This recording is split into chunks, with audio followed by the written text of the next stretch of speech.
Merci Monsieur le Président, Madame la Ministre, mes chers collègues. Ma question concerne la fin de la gratuité de l'autoroute A40 sur le tronçon reliant Annemasse à Saint-Julien-en-Genevois. Une décision récemment actée par l'Autorité de régulation des transports. Cette mesure aura un impact direct et négatif sur des milliers d'usagers, notamment les travailleurs frontaliers qui empruntent chaque jour cet axe structurant pour leur déplacement domicile-travail. Elle risque d'aggraver la congestion déjà préoccupante de la RD 1206, de reporter le trafic sur les routes secondaires et d'accroître les nuisances sur les riverains. Au-delà de la question de mobilité, ce nouveau péage représente une charge supplémentaire pour les ménages dans un contexte économique déjà difficile.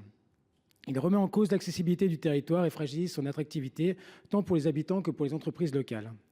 Selon un sondage du groupement transfrontalier européen réalisé auprès de 1500 frontaliers, 83% des répondants se disent opposés à cette mesure et près de la moitié envisagent de modifier leurs itinéraires. Les élus locaux, quant à eux, ont exprimé unanimement leur désaccord et demandent un retour à la gratuité.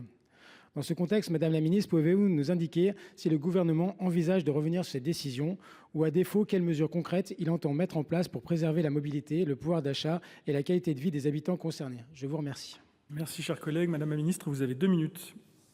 Merci Monsieur le Président, Mesdames et Messieurs les sénateurs, Monsieur le Sénateur, cher Cyril Pellevat.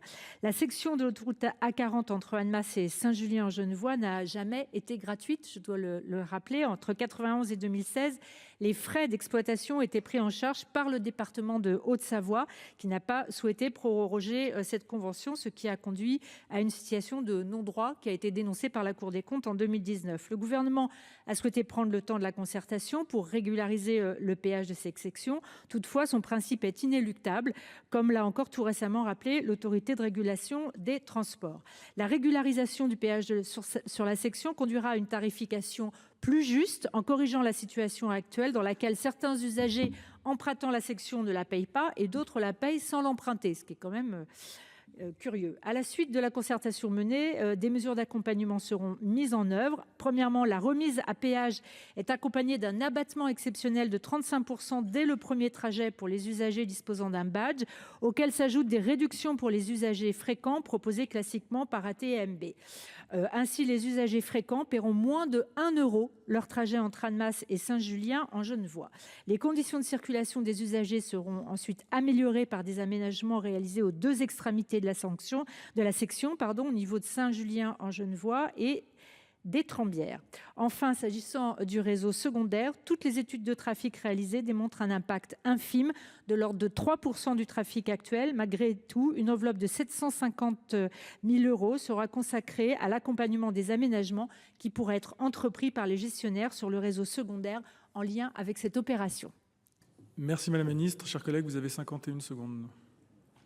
Merci Madame la Ministre pour l'ensemble de ces éléments. Alors bien sûr, il était gratuit, mais il était gratuit pour les usagers. On sait très bien que c'est le département de la Haute-Savoie qui payait. Par contre, moi ce que je regrette, c'est qu'à un moment, je l'avais dénoncé en 2015, et puis ma collègue Sylviane Noël qui est ici aussi, on a aussi la possibilité de considérer cet aménagement comme une autoroute de contournement du Grand Genève.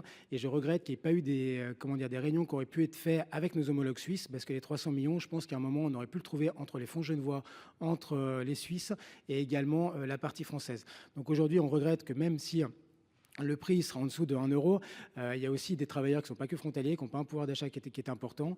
Et derrière, ça va se retrouver sur le pouvoir d'achat, comme je le mentionnais. On sait, même si les études le montrent, vous dites un report de 3%, ça sera forcément plus, parce qu'on a un département qui prend entre 7 et 15 000 habitants de plus par année. Et les points névralgiques où on a le plus d'habitants, ça reste sur le Genevois-Savoyard, sur le Chablais et également sur la partie annécienne. Donc vous voyez, pour toutes ces raisons, je pense qu'il est encore important qu'on puisse trouver des solutions qui soient de nature à sécuriser les élus et les usagers. Merci Monsieur le Président.